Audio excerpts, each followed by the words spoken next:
Hi friends, నేను మీ Devi Shekhar. Welcome back to my channel. ఈ రోజు మన ఛానల్లో చాలా ఈజీగా చేసుకునే సేమియా పాయసం రెసిపీని అయితే చూపించిపోతున్నానండి. అయితే ఈ సేమియా పాయసం రెసిపీని ఈసారి నేను చూపించిన విధంగా ట్రై చేసి చూడండి. ఎంతో టేస్టీగా చాలా బాగా కుదురుతుంది. దీనికోసం ముందుగా స్టవ్ మీద ఒక వెడల్పాటి గిన్నెను తీసుకోండి. దాంట్లోకి ఒక 2 నుంచి 3 టేబుల్ స్పూన్స్ వరకు నెయ్యి వేసుకోవాలి. నెయ్యి కొంచెం వేడెక్కిన తర్వాత కట్ చేసి పెట్టుకున్న బాదం పలుకులని ఒక గుప్పెడు వేసుకోవాలి. అలానే ఒక గుప్పెడు జీడిపప్పు, ఒక గుప్పెడు పిస్తా పలుకులు కూడా వేసుకొని వీటిని కాసేపు వేయించుకోవాలి.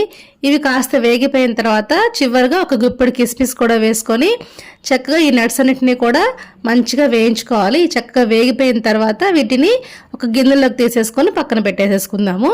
ఇప్పుడు అదే నెయ్యిలోని 1 కప్పు వరకు సేమియా వేసుకోవాలి. నేను రోస్టెడ్ సేమియా వాడుతున్నానండి.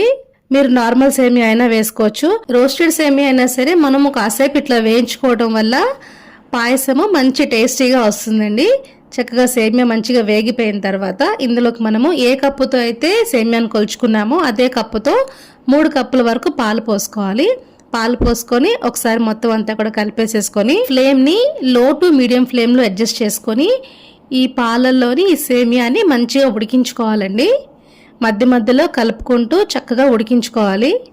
ఇలా ఒక 10 నిమిషాలు ఉడికించుకున్న తర్వాత పాలన్నీ కూడా చక్కగా దగ్గరికి అయిపోయినాయండి. సేమియా చక్కగా పాలను మొత్తాన్ని పీల్చుకొని మంచిగా ఉడికిపోయింది. ఇప్పుడు ఈ స్టేజ్లోని మనము ఇంకొక 2 కప్పుల వరకు పాలు పోసుకోవాలి. పోసేసుకొని ఒకసారి చక్కగా అట్లా కలిపేసేసుకొని ఇందులోకి మనము షుగర్ వేసుకోవాలి. మనం ఏ కప్పుతో అయితే సేమియాను కొలుచుకున్నామో అదే కప్పుతో 1 కప్పు వరకు షుగర్ వేసుకోవాలి.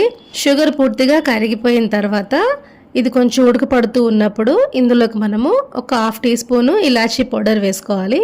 ఇలాచీ పౌడర్ వేసుకొని ఒకసారి కలిపేసేసుకున్న తర్వాత ఫైనల్గా మనం రెడీగా వేయించి పెట్టుకున్న డ్రై నట్స్ ఉన్నాయి కదా, బాదం, జీడిపప్పు, పిస్తా, అవి కూడా వేసేసుకొని ఒకసారి మొత్తం అంతా కూడా కలిపేసేసుకొని ఒక 2 మినిట్స్ ఉడికించేసేసుకొని స్టవ్ ఆఫ్ చేసేసుకుంటే మన ఎంతో టేస్టీగా ఉండే సేమియా పాయసం అయితే రెడీ అయిపోయిందండి.